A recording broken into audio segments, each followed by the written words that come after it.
Long before Elarion became the world we know today, before the great veils connected distant lands, before the Eldarons withdrew to their sanctuaries, and before magic became a study instead of a gift, there were two men whose fates were bound tighter than any thread of the world's magic.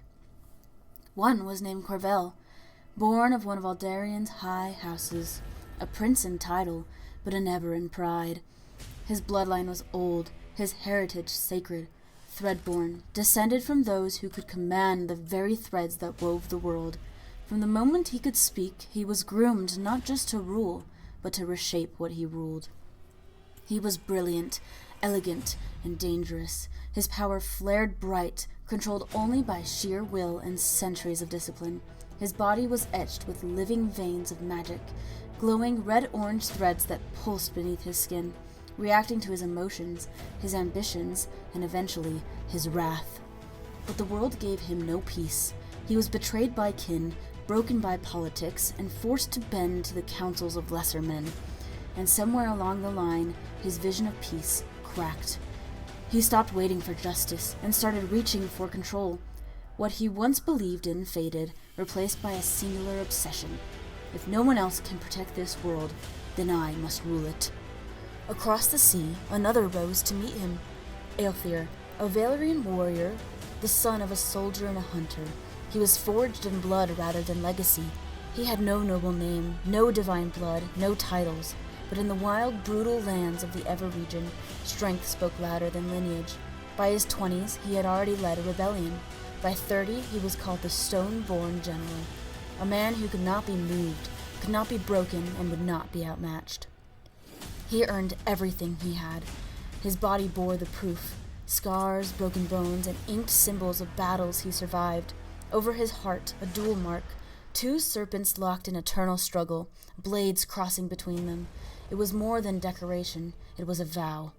Aelthir fought for his people, for the right to exist without kneeling, for those too weak to fight for themselves, and in time he too became something more than mortal.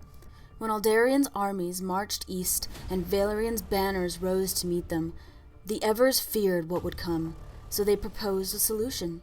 A sacred duel, Corvel, the heir of the Eldarions, and Aelthir, the champion of the Valerians. One battle, one victor, no war. They agreed, and what followed was cataclysm. Their clash split the sky. Magic and steel collided with such force the land beneath them cracked open. Mountains shook, and the threads themselves recoiled, and yet neither would fall. For hours they fought, silent, precise, brutal. There was no hatred in the beginning, only purpose. But when the dust cleared, and both still stood, something changed. Something ancient and unseen took root. It wasn't the duel that crushed them, it was the choice. Corvel, defeated but breathing, expected the final blow. He welcomed it. But Aelthir hesitated. He saw the boy behind the crown. He saw a man twisted by grief and legacy, and he spared him. That moment should have been redemption, a chance to break the cycle of blood. Instead, it became their undoing. The Elarion, Elandra, the Ever of creation and life, had watched the duel unfold, curious, hopeful, and afraid. She believed she could save them both, that she could separate their fates, sever their rage, and free them from what had begun to bind them. But she was wrong. Her spell didn't break the cycle, it sealed it, twisting her divine gift into a curse. Now neither man could live without the other, and neither could die without dragging the other into the grave. When one falls, the other follows, and then they return.